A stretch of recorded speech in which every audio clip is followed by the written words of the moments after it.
selama ini Anda merasa tidak pernah mendapatkan apa yang Anda inginkan, atau jarang mungkin, atau mungkin Anda sudah berusaha sekuat tenaga, misalnya Anda butuh uang terus kemudian Anda nggak dapat uangnya.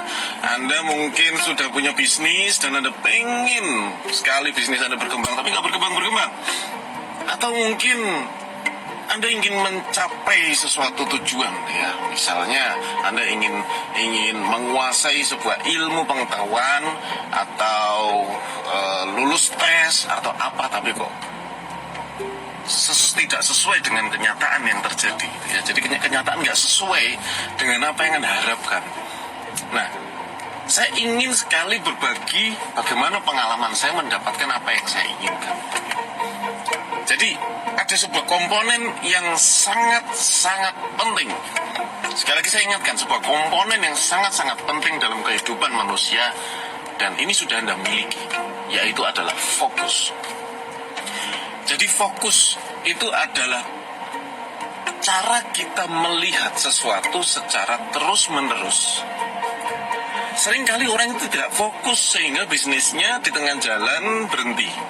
Seringkali orang tidak fokus sehingga dia tidak mencapai tujuannya.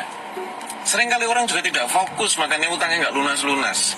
Seringkali orang tidak fokus, penghasilannya jadinya nggak meningkat ya, segitu-segitu aja. Kenapa? Karena kehilangan fokus. Pada kesempatan kali ini saya akan bicarakan tentang fokus, dan ini adalah sesuatu yang sangat-sangat penting dan berbahaya sekali kalau kita sampai kehilangan fokus. Satu contoh, seorang pilot pesawat, jika dia kehilangan fokus, apa yang terjadi dengan para penumpangnya? Jika Anda sedang mengendarai kendaraan, mobil misalnya, dan Anda kehilangan fokus, lebih baik minggir itu. Minggir sudah. Karena bahaya sekali kita menyetir, mengendarai mobil atau naik motor, dan dalam posisi pikiran kita tidak fokus terhadap apa yang sedang kita lakukan. Nah, saudaraku sekalian, ini padahal seringkali terjadi Anda jalankan usaha Anda dengan tidak fokus. Anda seringkali bekerja tetapi Anda tidak fokus pada pekerjaan Anda. Anda ingin mendapatkan uang yang lebih banyak tetapi Anda tidak fokus terhadap target dan goal Anda. Anda punya rencana tetapi Anda nggak pernah fokus sama rencananya. Ini yang terjadi. Makanya kenapa kita tidak bisa mendapatkan apa yang kita ingin dapatkan. Sebuah sains tentang mencapai tujuan, yaitu dengan cara fokus pada tujuan Anda. Nah, padahal banyak sekali nih. Anda berpikir ya, coba kita berpikir sama-sama. Banyak sekali orang ini yang punya utang banyak, dan dia selalu fokus sama utangnya. Dia tidak pernah fokus pada solusinya. Makanya kenapa nggak lunas-lunas? Cuma saling ngomong itu gampang, Mas. Kita fokus sama solusi lah. Solusinya apa? Anda tidak pernah fokuskan pada solusinya. Nah, kali ini coba saya bahas case-nya tentang utang ya. Karena saya sudah banyak bicara sekali tentang utang. Banyak sekali saya bicara tentang utang. Dan ini topik yang menarik sekali. Everybody pengen lunas utang. Pasti. Semua orang pasti pengen hidup nggak punya utang. Kalau boleh milih punya utang apa nggak punya utang, pasti milihnya punya utang. Milihnya nggak punya utang, gitu. Tapi kadang-kadang kita punya utang gara-gara apa ya? Ya kita pikir itu butuh, itu mendesak gitu ya, sehingga kita berutang. Gitu ya. Padahal nggak juga gitu ya. Oke, nanti kita akan bahas ini. Tapi saya ingin bahas bagaimana cara penyelesaiannya. Karena sedih sekali saya ketika di Facebook itu ada sebuah komentar, bukan sebuah komentar, ada beberapa komentar. Bahkan orang itu rela ingin menjual ginjalnya hanya untuk melunasi utangnya. Ini sedih sekali saya bacanya gitu. Sudah pasti ini adalah orang yang kehilangan fokus. Kemudian saya komen balik, sabar Bu, diurai dulu masalahnya apa. Sebetulnya utangnya berapa sih, saya juga nggak paham gitu. Apakah sampai 20 miliar misalnya? Enggak, biasanya yang ingin jual ginjalnya itu utangnya cuma sekian puluh juta gitu loh. Tapi saking stresnya, saking pusingnya, saking dia merasa tidak ada penyelesaian, akhirnya putus asa. Apa yang dia punya, ginjal, akhirnya dia pengen jual ginjalnya. Saudara, jangan pernah seputus asa itu. Tapi ini beneran gitu. Inilah akibat kita kurang fokus. Oke, sekarang bagaimana the science of focus? Supaya Anda setiap hari bisa stay fokus. Gimana nih caranya, Mas Afli? Oke. Saya ingin sedikit bermain dengan Anda pada kali ini. Jadi kalau Anda dengerin ini sambil nyetir, tolong ini minggir sebentar. Ya, karena bahaya. Saya akan bermain dengan fokus soalnya. Kalau Anda sedang nyetir, Anda minggir sebentar. Kalau Anda tidak sedang nyetir, Anda sedang di rumah, ya sudah. Yang penting Anda ikuti saja permainan ini. Sederhana sekali. Sekarang coba Anda tarik nafas panjang lewat hidung, hembuskan lewat mulut. Oke, ulang sekali lagi. Tarik nafas lewat hidung, hembuskan lewat mulut. Oke, sekarang mata Anda coba Anda arahkan ke semua benda yang warnanya putih. Oke, kita mulai lihat dari atas, kemudian depan, kanan, kiri, bawah. Anda ingat semuanya, ya. Kemudian Anda tengok ke belakang. Oke, sekali lagi, atas Anda lihat lagi, yang warna putih saja, konsentrasi penuh, ingat semua benda yang warna putih. Atas, depan, samping kanan, samping kiri, Anda ingat baik-baik. Bawah, ya, kemudian Anda tengok ke belakang. Oke, sekarang tutup mata Anda, tutup, beneran, Anda tutup mata Anda dan coba Anda ingat kembali benda apa yang warnanya coklat. Oke, mendadak Anda akan bingung. Ya, Anda tidak bisa mengingat benda yang coklat. Kenapa? Karena fokus Anda pada sesuatu yang putih. Nah, ini sebuah permainan sederhana. Ini menunjukkan bahwa otak kita bekerja dengan sedemikian rupa. Pada saat kita melihat sesuatu yang putih, maka kita akan mengingat yang putih. Kita akan melihat detail yang putih. Coba saudara, Anda bayangkan pada saat yang Anda fokuskan hanya masalah saja. Pada saat yang Anda fokuskan hal yang negatif saja, Anda fokus pada perasaan sedih Anda fokus pada perasaan takut Anda fokus pada perasaan gelisah Anda fokus pada jumlah hutang Anda fokus pada apa kata orang, Anda fokus pada sesuatu yang negatif yang tidak bisa membuat Anda berubah. Akhirnya apa? Solusinya sama sekali tidak terlihat. Seperti halnya warna coklat yang barusan Anda tidak bisa sebutkan. Ini fokus penting sekali, saudara. So, pada saat Anda ingin mendapatkan solusi untuk utang-utang Anda, maka fokuslah pada solusi. Saya akan bahas ini, tunggu sebentar ya. Dengarkan baik-baik. Fokus pada solusi, itu berarti kan ada masalah dan ada solusi sebetulnya. Nah, apa sih saya menerjemahkan solusi ini apa? Solusi adalah apa yang Anda miliki saat ini. Oke, saya tidak bilang itu cuma benda, saya tidak bilang itu cuma uang atau harta Anda, tidak cuma itu. Yuk kita sama-sama berfokus pada apa sih sebetulnya yang Tuhan berikan saat ini untuk Anda. Fokus itu bukan berarti untuk dijual semuanya, tidak, tetapi kita syukuri dan kita manfaatkan sebaik mungkin. Karena seringkali potensi-potensi yang kita miliki ini tidak terlihat, seperti halnya warna coklat yang barusan Anda tidak bisa sebutkan. Jadi saudaraku, ini penting banget. Kalau Anda betul-betul mau dapat solusi, maka dari awal Anda ingat apa yang Anda miliki saat ini. Oke, saya akan coba urai untuk Anda. Apa ya sebetulnya yang Anda miliki saat ini? Saat ini Anda punya kesehatan, Anda punya fisik yang baik, Anda punya pengalaman. Apa pengalaman Anda? Pernah nggak Anda ambil sebuah kertas dan pengalaman Anda tulis semuanya supaya Anda lebih mudah lagi mengingatnya. Seperti hanya Anda berfokus pada warna putih tadi, Anda lihat depan, lihat kanan, lihat kiri, lihat atas, lihat bawah, lihat dari semua sisi. Apa sih pengalaman Anda? Tulis kecil apapun pengalaman Anda, yang positif tentunya. Saya bisa masak, Mas Ali. Masak apa aja? Anda coba tulis lagi apa yang bisa Anda masak. Saya bisa bikin kue apa aja. Saya bisa bikin es apa saja. Saya bisa jahit apa saja. Jahit celana bisa, jahit baju bisa, jahit masker bisa, jahit hijab bisa, jahit mau apapun bisa gitu. Saya bisa jualan, Mas Ari, saya pernah jualan. Jualan apa saja Anda tulis. Itu pengalaman. Pengalaman itulah yang harus Anda fokuskan, salah satunya. Kemudian yang kedua, harta. Apa yang masih Anda miliki saat ini? Tulis. Beneran. Tulis, supaya Anda bisa membacanya dan Anda memfokuskan pikiran Anda pada apa yang Anda miliki. Apalagi, Anda tadi punya pengalaman, punya skill apa yang Anda miliki, atau keahlian apa yang Anda miliki. Tulis. Saya sih bisa komputer Mas Ali, tapi nggak terlalu mahir ya, cuman ya Microsoft Excel, Word gitu saya bisa. Tulis. Apalagi, ya tubuh saya kuat Mas Ali, saya kalau angkat-angkat kuat. Tulis. Gitu. Saya orangnya sabar Mas Ali. Tulis. Itu kelebihan Anda. Saya orangnya gampang kalau ketemu orang Mas. Saya interaktif. Tulis. Gitu. Jadi semua hal yang Anda miliki dari sisi apapun Anda tulis sebanyak mungkin yang Anda bisa. Kalau perlu nulisnya Anda sehari, 2 hari, 3 hari, 1 minggu Anda tulis terus kelebihan Anda, apa yang Anda miliki, semuanya ditulis.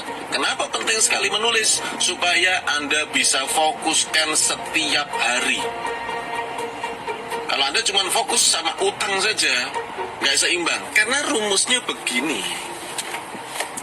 Kalau Anda punya hutang, oke, Anda harus tahu jumlah hutang Anda. Tetapi tidak hanya itu, Anda juga harus tahu apa yang Anda miliki semuanya saat ini. 95% fokus kita pada apa yang sedang kita miliki, pada solusi-solusi yang bisa kita rangkai dari apapun yang sedang kita miliki. Dan 5% kita berfokus pada jumlah hutang kita, berapa yang bisa kita selesaikan, mana dulu yang kita dahulukan. Anda punya hutang jumlahnya banyak nih misalnya. Ada 15 jenis Mas Arli. Oke, 15 jenis gak apa-apa. Yang besok bisa dibayar lunas yang mana? Oh ini yang paling kecil nih, pinjol Mas, cuma 500 ribu. Yo wis, jual sesuatu, bayar dulu yang ini. Pada saat kita action, itu ada sebuah perasaan yang baik sekali. Saya pernah posting di beberapa bulan yang lalu, mungkin tahun lalu, saya lupa ya, saking banyaknya yang sudah pernah saya posting. Saya pernah sarankan orang itu menjual atau mengembalikan sepeda motor yang dia kredit dari leasing. Ya, siapapun itu ingin bebas dari riba, mulai dari yang kecil, apa sepeda motor bisa dijual nggak bisa dijual, kemudian saya suruh kembalikan ke leasing. Akhirnya dia kembalikan ke leasing, saudara. Beberapa praktek itu beneran. Sepeda motornya ya, dia punya sepeda motor 2, ini yang satu ini memberatkan Mas Arli gitu. Yang satu sih jelek tapi sudah lunas, yang satunya masih kredit, yang kredit ini saya suruh balikan. Akhirnya apa, bulan depan dia nggak ngangsur. Apa yang terjadi saudara? Dia bisa nabung. Kemudian kehidupannya berkembang dan sekarang bisa punya rumah. Anda bayangin, cuma dari sebuah action yang kecil yang Anda lakukan dan tidak Anda tunda. Karena Anda fokusnya pada solusi, bukan pada masalah. Kalau Anda fokus pada masalah lah, kalau saya kembalikan Mas Arli, berapa kerugian saya? Fokusnya sama masalah lagi tuh. Ya kalau saya kembalikan Mas Arli, nanti apa kata orang? Gitu, fokusnya sama apa kata orang. Inilah fokus-fokus yang sangat merusak kehidupan kita. Jadi bahaya. Anda kehilangan fokus terhadap solusi, maka yang terjadi adalah keputusasaan. Jadi saudaraku sekalian, saya ingin mengingatkan Anda, setiap hari Anda bisa ulang audio ini. Anda ulang. Kenapa? Supaya Anda bisa fokus pada rencana Anda. Anda bisa fokus kepada solusi-solusi yang Anda sebetulnya sudah miliki. Karena nggak ada satupun solusi itu yang dari luar itu nggak ada. Saya sudah ketemu ribuan orang yang punya utang, tapi tidak satupun solusinya dari luar. Solusinya semuanya dari dirinya sendiri. Nah, bagaimana kita bisa menemukan solusi-solusi dari diri kita sendiri? Yaitu dengan cara memunculkan kembali dan menjaga fokus kita supaya stay on track. Ya, tetap pada jalurnya, yaitu solusi pada apa yang kita punya saat ini. Jadi saudaraku sekalian, saya nggak pengen lagi ada keputusasaan di dalam diri Anda. Saya nggak mau lagi lihat ada keluhan-keluhan yang terbersit di pikiran Anda.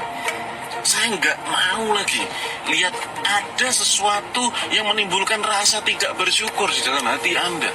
Karena hidup itu cuma untuk disyukuri saja. Dan kita jalankan sebagai anugerah dari Tuhan Yang Maha Esa. Ini anugerah, saudara. Saya nggak peduli berapapun besar masalah Anda. Dan saya juga nggak peduli berapa penghasilan Anda. Bukan itu yang saya pedulikan, tetapi bagaimana hati Anda merespon kehidupan. Bagaimana pikiran kita merespon kehidupan. Bagaimana tindakan kita merespon kehidupan. Dengan positif atau negatif fokusnya, itu adalah pilihan untuk Anda. Mari kita lihat contoh orang-orang yang sudah pada sukses. Mereka berfokus pada solusi. Mereka berfokus pada hal-hal yang positif. Mereka berfokus pada hal-hal yang membangun dirinya dan keluarganya. Bukan berfokus pada masalah, berfokus pada komen orang, berfokus pada hal-hal yang gak penting. Manusiawi sekali kalau kita sering terdistract fokusnya, kita sering terganggu fokusnya. Ya, manusiawi, karena kita manusia bukan robot. Kita punya perasaan, kita makhluk sosial. Sudah pastilah kita sering kali terdistract. Nah, sekarang caranya bagaimana kita supaya bisa tetap fokus. Caranya adalah dengan menjaga fokus kita terus menerus. Dipersiapkan dulu. Contoh, saya seringkali terganggu dengan fokus-fokus yang menyenangkan. Misalnya begini, pada saat saya kerja terus anak saya naik. Karena saya kerjanya di rumah. Ya otomatis saya milih anak saya daripada pekerjaan saya gitu. Karena menyenangkan sekali main sama anak-anak gitu. So pada saat saya ingin melakukan sebuah hal yang penting, kemudian saya bilang dulu sama anak-anak. Saya bilang sama istri saya, Bapak mau kerja dulu ya, penting. Ini 1 jam aja gitu. Ya nanti habis 1 jam Bapak turun main. Jadi dengan demikian anak-anak pun paham, istri saya pun paham jika saya sedang di atas mengerjakan sesuatu dan saya sudah bilang dulu bahwa saya mau fokus untuk menjaga fokus saya 1 jam. Itu penting sekali. Setelah itu saya meluangkan waktu untuk keluarga tentu. Jadi penting sekali kita mengatur dulu, menjaga sekitar kita supaya kita bisa tetap fokus. Apalagi yang bisa dilakukan untuk menjaga fokus? Ya, unfriend atau unfollow akun-akun yang ada di Facebook Anda atau di Instagram Anda yang mengganggu fokus Anda, yang hanya mengakibatkan penyakit hati. Satu contoh misalnya, ya kita sering scroll, terus kita sering lihat status, lihat story teman kita, ya, yang mana kita sering kali merasa nggak nyaman. Unfollow saja sudah, delete saja.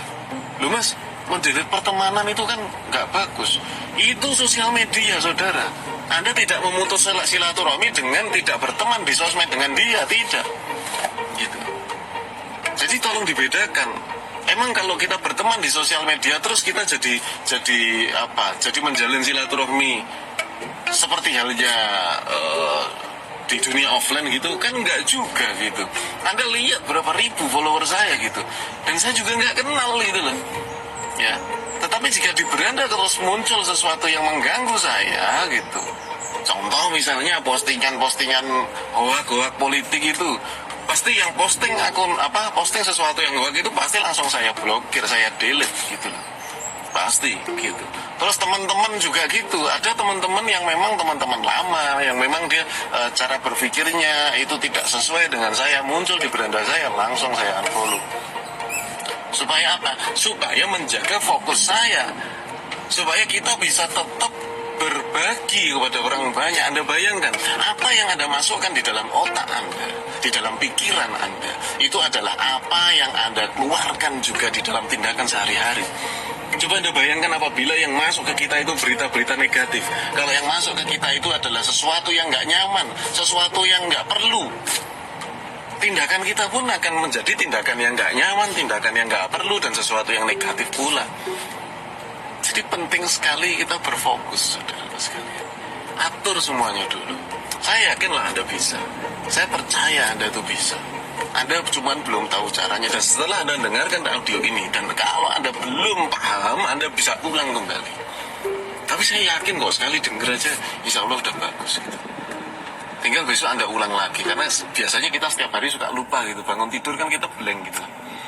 Anda bisa putar lagi audio ini setiap bangun tidur. Supaya apa? Supaya setiap hari Anda bisa terjaga fokus Anda. Mudah-mudahan bisa bermanfaat. Dan saya doakan semoga Allah Subhanahu Wa Taala memberikan Anda rizki yang berkah, rizki yang melimpah, dan rizki yang bermanfaat. Assalamualaikum warahmatullahi wabarakatuh.